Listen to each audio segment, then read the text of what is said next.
नमस्कार मिठुर पाकशालाय सबाइके स्वागत जानाई। आज आमी आपनादेरके काँचा मरिचेर भर्ता करे देखाबो और एटा खेते किन्तु भीषण भालो लागे। चलुन ताहले देखे नेई। काँचा मरिचेर भर्ता करार जोन्नो एखाने आमी मरिच नियेछि और मरिचगुलो चिरे नियेछि।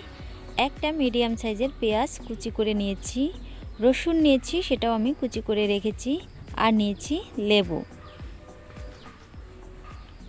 चले एलाम मूल रान्नाय। आमी कड़ाईते दिए दिलाम 1 टेबिल चामच सर्षेर तेल। तेल गरम होले एते दिए देब रसुन कुचि। रसुनगुलो 20 থেকে 25 सेकेंड आमी नेड़े चेड़े नेब। एखन एर मध्य ऐड करे देब पेঁয়াজ कुचि।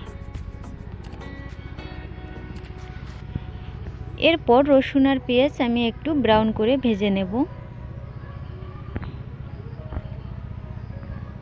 देखुन एरकम भाजा भाजा होले एर मध्य दिए देब काँचा मरिचगुलो।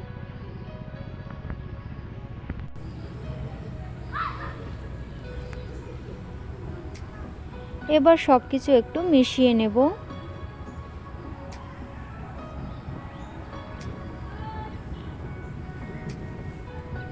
এখন এর মধ্যে আমি স্বাদ মতো লবণ দিয়ে দিলাম। একটু হলুদ গুঁড়া দিয়ে দিলাম, এতে সুন্দর একটা কালার আসবে।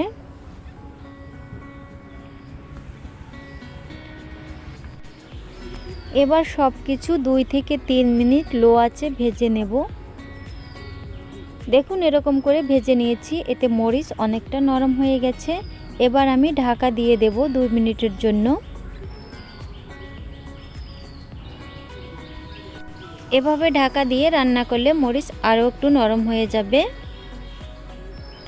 ফিরে এলাম 2 মিনিট পরে। এখন একটু নেড়ে চেড়ে দেব।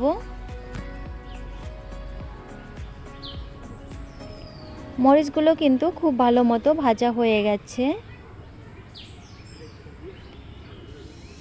এবার এই মরিচগুলো একটা বাটিতে উঠিয়ে নেব। এখন এর মধ্যে দিয়ে দেব সামান্য পরিমাণে একটু লেবুর রস। এতে খেতে একটু টক টক হবে আর সুন্দর একটা ফ্লেভারও আসে। চেষ্টা করবেন লেবুর রস দেওয়ার, তবে খুব বেশি দেবেন না, খুব টক যাতে হয়ে না যায়, তাতে আবার খেতে ভালো লাগবে না। আর দিয়ে দিলাম 2 চা চামচ সর্ষের তেল। এবার সব কিছু আমি খুব ভালো মতো মেখে নেব। এভাবে ভর্তা বানালে ভীষণ টেস্টি হয় খেতে। যদি আপনারা চান তাহলে এই সব কিছু আপনারা আলাদা আলাদা করেও ভেজে নিতে পারেন। সব কিছু খুব ভালো মতো মেখে নেওয়া হয়ে গেছে। এবার পরিবেশন করব। রেসিপিটি যদি ভালো লেগে থাকে প্লিজ লাইক করতে ভুলবেন না, শেয়ার ও কমেন্ট করে পাশে থাকার অনুরোধ রইল।